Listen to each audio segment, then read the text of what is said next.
sure if you have been able to look at that link that I just posted.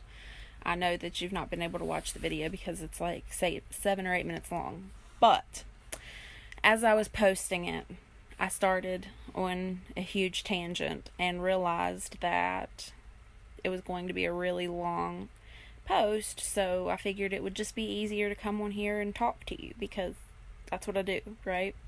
So I titled this, why does your doctor not make eye contact? So this video is from a clinician, a doctor, talking about the reasons why they are unable to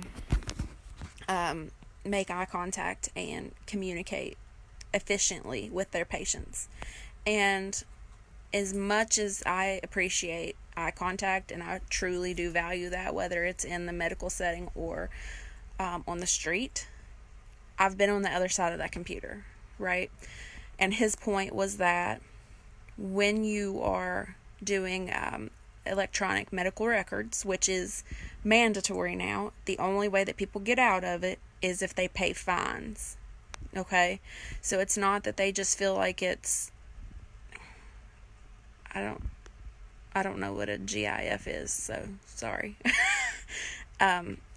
So it's not that, I don't know what I was saying. Anyways, these medical records were invented to make life easier because you would be able to find it easily. You would be able to share it through the office. You wouldn't have to have stacks of paper in a chart and not be able to read their written, because most doctors don't write well, and really it's most medical staff, because we just have been conditioned to have to write so much that you want to get it done. So now, moving pictures, I have no idea why you can't do that, sorry. So now you don't have to type anything, you don't have to write anything ever. It's all in the computer, okay? So there's a lot of problems with that. One of those problems is, let me just give you an example. I've worked in the medical field, right? I've been that person that gets the very complicated person that has an attitude and just wants to come in and bitch, and you want to warn the next person going in the room, but you have a whole lineup of patients and you don't have time to just stand outside that door and say, hey, brace yourself, Joe Bob in there is, on a streak or whatever. So in a paper chart, you can write that down. You can write any number of things. You don't have a certain box to check. And now those boxes that you check are things like, I don't remember what they're called, but it's like patient-oriented, meaning that they'll like conversation and they understand what's going on and all of this kind of stuff. That patient sees that. Okay, so if you mark something to that effect, if they get their medical records, they're going to see that eventually. Whereas before, if I wanted to write on my paper, he could just throw that away. I'm not saying that that's a good thing as a patient standpoint because you don't know what they're writing, but I've been on the other side, and it is very helpful to have that, or a post-it note or something to that effect. So, my main issues with electronic health records are, I've talked a lot about how the system auto-populates things. Like, for an example, we'll use in the eye doctor's office. It auto-populates everything to normal. So that's anything from your lenses being in the proper place to your eye color being white. Okay? Or if you have particles on your eyelashes. I mean, any amount of those things are a box that is auto-populated to normal. So that means, as the medical professional, if you don't go through and look at every single box, now granted, a lot of people do have a lot of normal things, and that is helpful. That doesn't mean that everything on there is normal, because it likely is not. So if you go through there, you have to look at every box because, yeah, my eyes might be white, but did you see stuff in my eyelashes that maybe you need to tell me, and I need to do lid washes with baby shampoo or hot compresses or something to that effect? Well, I don't know because you didn't write that in my notes, right? Well, if you've had lens implants like me, it auto-populates to a normal positioned crystalline lens that you're born with. I obviously don't have that. So if you forget that box, you're showing in your medical records to the insurance company and whoever else is monitoring these records that I don't have a lens. I don't have a artificial lens. So the problem with that is you number one, the insurance company, let's say that you are getting medicine for an enlarged aorta, let's say. Well, if they don't put that in their notes, the insurance company can come back and say, we're not going to pay for that. You don't have that. Well, yeah, I do. Well, your doctor didn't say anything about it. Well, of course, because that auto-populated to normal, and it's not normal. So that is my biggest pet peeve, because auto-population should not be a thing. I would rather you spend double the time looking at your computer screen and having to type in everything than to keep giving people a normal when it's not normal. So, one of the issues that he was talking about was the reason that they can't look at you is because in a paper record, let's just say they see 50 people a day. 50 people a day, 5 times a week. Do you remember every patient? No. I mean, that's near impossible. So do you remember that Betty Jo had gout only in her left foot? Probably not. So you need to go back, and a part of your job is to review the last record and see, number one, what you talked about. Let's say they were supposed to have a test and they didn't. You're not going to know that because you forgot that it was supposed to be ordered. So you go back and look and you say, oh, okay, Betty Jo has gout. Now you can copy and paste and do all this fun stuff, when before it was a short summary in your own words, and you know exactly what you're talking about because you wrote it. So you spend all of that time going back through this record while the patient's talking. Likely you're missing half of the stuff that they are talking about because you're reading a note from last time. Okay? So you bring that note forward, right? And you go ahead and make changes to it. Maybe her gout is not flared this time, so you can delete that part. It's not flared. You can change it. Blah blah blah. So even in the medical general office, you still have auto-population, and you still, like, if you get your records, I don't have them in here. I would show you one of mine. It populates anything from eye color to the way in which you walk, called your gait, your breath sounds, your heart palpitations, do you have a murmur? I mean, the whole nine is supposed to go head to toe and check every single system, right? Well, 9 out of 10 times, let's just go under the gait section, the how I walk section. I walk with a walker, and I still have a very unsteady walk, and I limp, and I'm swollen, and da-da-da-da-da-da-da-da. You go through any of my medical records within the past year, and they say, normal gait. No, it's not normal in the least tiny little bit. That goes for the same thing. I have a murmur. Does it list that I have a murmur? No, because they didn't check it. Your ears. It listed as normal when my ear's been swishing for 3 months. Just things like that they seem simple at the time because they're in a hurry, but they could cause effects both for the patient and the insurance and the doctor down the road. So they're more worried about basically the more boxes that you check, and it's not even, they're memorizing like codes. Like, let's say Marfan code is 99275. They're going to put 99275. I mean, most of the time, they probably don't even know how to spell what it is because they just know the code. So the more codes they put, the more money that Medicare or whoever your insurance is pays. So if you've ever wondered on your records why they continue to put high blood pressure when you've had it for 15 years, and why does it need to be on every one? Well, because that's something else they can get paid for. Granted, things like Medicare has a limit on what they can actually bill, and it's a set price whether you have one thing wrong or 85 things wrong. So, but that's an exception. I've got a fly in here, sorry. Most insurances are not like that. The more you bill, the more you get. So, the whole time they're sitting here looking at the computer, do they ever look up and talk to you?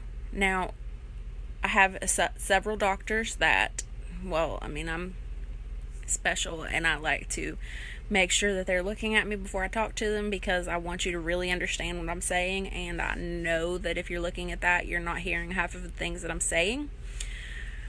But a lot of doctors, the only time they look at you, and a lot of the times it's not even looking you in the eye, it's just, looking at your ears or your nose or whatever. They're examining you. So, you come in as a patient being very vulnerable, and they're taking that for granted because they're too focused on your medical chart. Now, is it all the doctor's fault? No, because if they don't imply this medical healthcare record, they get fined. And I'm not talking like $25 fine. It's like a really, really big fine. If they don't put what your BMI is on an eye doctor appointment, that it makes no difference whatsoever, they can get flagged by that when OSHA or someone comes back and looks through the records. Why didn't you do a BMI? Something stupid that makes no difference whatsoever in your care, but they get penalized for it. So it's not even the I don't remember the names of the companies, but the people that make the records, it's not even their fault. They were asked to make these delivery devices, let's call them, and to do X, X, X, X, and X. Well, that's what they did. They didn't need to take into account that doctor was losing all of their communication skills and all of their bedside manner just to fill out your system. They went by, okay, OSHA wants us to put this in there, so we need to make sure that's in there, and this, and this, and this. And they did. So they did the job. You can't really blame them.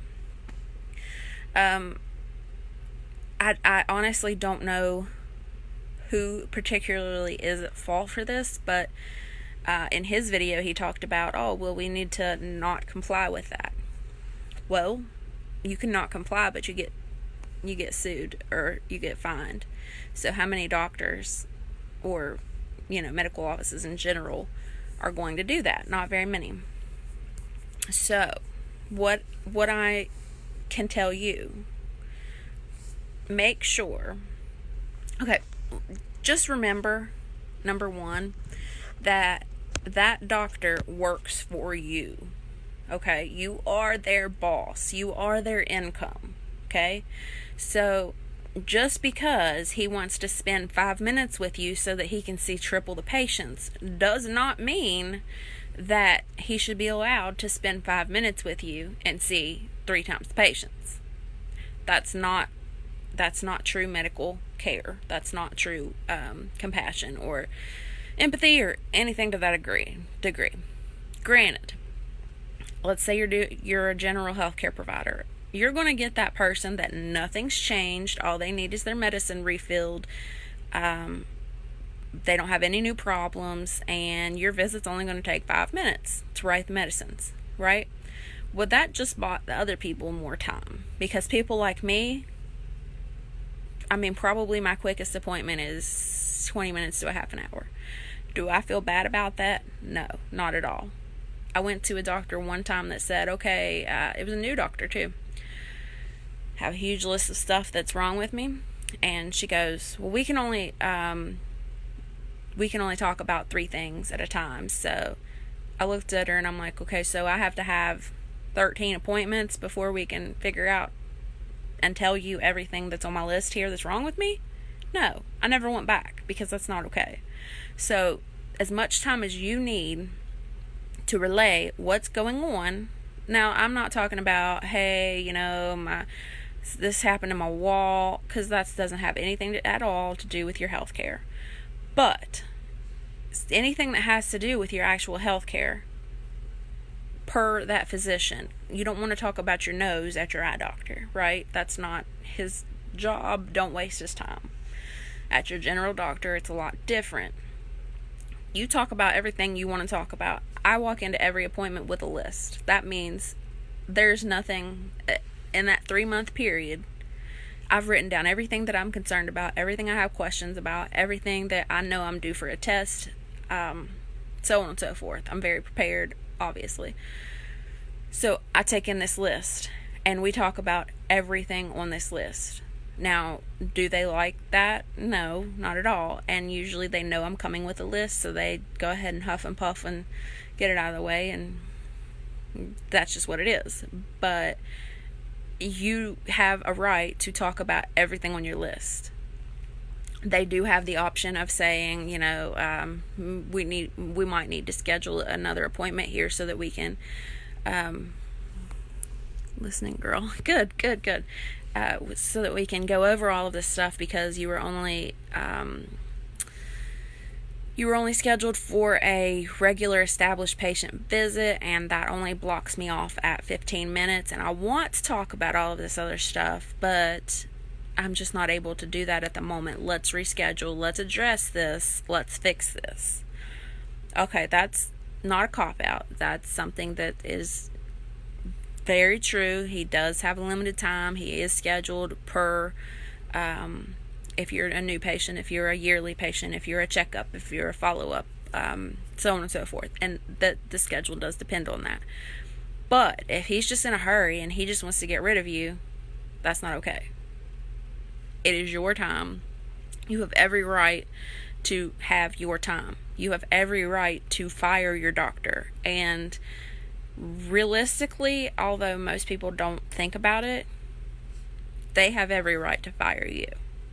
They can very easily just discontinue it as a patient. Most of the time, they don't have the balls to do it to your face, so they do it in a letter. And they say, okay, maybe we don't accept your insurance anymore, or maybe we're unable to help you with X, X, and X, so we can discontinue care. I mean, I've had a neurologist fire me because he couldn't help my migraines. And I'm like, that's really a cop-out, but I didn't like you anyway, so cool. So don't forget, they can fire you, but you can 100% fire them. And they do notice. They do notice, because they missed out on billing 15 things, because now they're not going to get paid for that, right? You do. Yeah, exactly, Christy. And I think that honestly, using fire as a word instead of just, oh, I stopped going to him, should absolutely be a thing that we include in our vocabulary, because I fired an eye doctor before. Did I just stop going to him because, I didn't really like him? Well, yeah, I didn't really like him, but I fired him because your care is not appropriate. I need you to do X, X, and X, and you're only doing X, right? You are fired. If our employers can fire us, we can fire our doctors. 100%, you're right. Anyways, if you haven't watched this video yet, the one that I'm referencing, I did post it. I think it's about a 7 or 8 minute video Go watch it. Like I said, it's from a clinician, and he talks exactly what I'm talking about now. From the opposite side of the thing, is it the doctor's fault that they can't look at you because they have to fill out 15 boxes that makes no difference whatsoever to your care? No, it's not. I mean, if they have any type of bedside manner, they should check the boxes and then talk to you, or vice versa, because you should get that care. But when your doctor isn't making eye contact with you, don't just get pissed off, because there are reasons. I know that this is coming from me, and I've been on both sides of the chair, but it gives me the opportunity to extend my experiences and my knowledge, things that I think about before I just automatically get pissed off. We should be able to create this wave that changes the practices, but we're talking about millions and millions and millions of dollars that these companies will be losing out on, and they're just not going to do that. Another thing that he addressed before I let you go is that, why is it that I have to tell every single doctor my entire life story? Why is that not in my record already? Well, he made a very interesting point. That hospital or whatever had spent billions of dollars to get this record. Do you really think that they're going to share this information with anybody and everybody? No. Granted, it is your record, and it is your, I won't say property, but it is your right to have that. If you request it, you will have that. If the doctor that you're going to request that and you sign that, he will have that. But that's not something that they're going to say, you know what, I'm going to check and see all the doctors that Lindsay has, and I think that they probably all should know that she's on losartan because I want to make their job easier. It's not going to happen.